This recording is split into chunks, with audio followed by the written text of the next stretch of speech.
personally, we cannot do without the agreement of the two parties. This is urgently needed, and I'm appealing to both. But why do you say the agreement of the two parties? Israel is fully participating. It's not the two parties who are not agreeing. Israel and Hamas need to agree on the modalities according to which we can access and release the hostages. That's about access. But if I look at the charter of the Red Cross, it does say that the Red Cross, born of a desire to bring assistance without discrimination to wounded on the battlefield, and the purpose is to prevent and alleviate human suffering wherever it may be found. Its purpose is to protect life and health and to ensure respect for the human being. Who is to blame that you cannot do your job as written in your charter?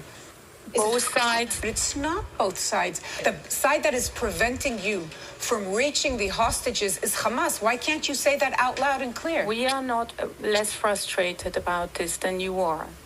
It is our job to help in these situations, and we will continue to do our work. But Hamas has demands against Israel. Now, Israel has to negotiate with Hamas through an intermediary, which in this case is Qatar. They have to find this agreement so that we are let know where the hostages are, because we currently don't know where they are. But we don't know when and where to go to access them. That's a simple fact. We cannot enforce this.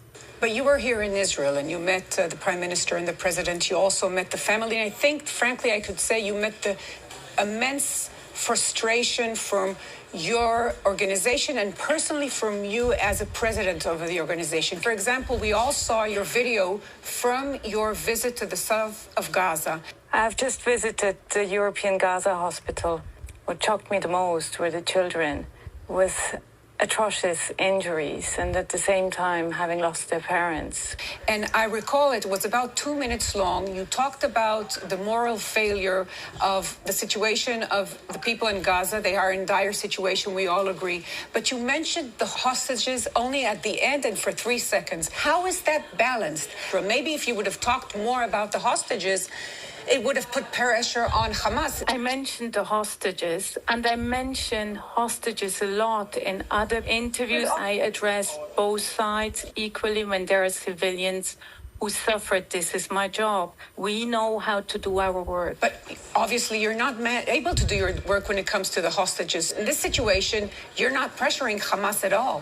When you were in Gaza, you went to a hospital in Gaza, led by Hamas. Why don't you demand, the very least, to say, if you want me to go into your hospitals, I want to make sure that this and this medicine go to the hostages, or let me see the hostages kept in the hospital. This is what we are demanding every day. This is what I demanded also when I met with the leadership of Hamas in Qatar. We don't only want to leave the medicine with them, we want to be capable of seeing that they are actually being assisted in the way they need.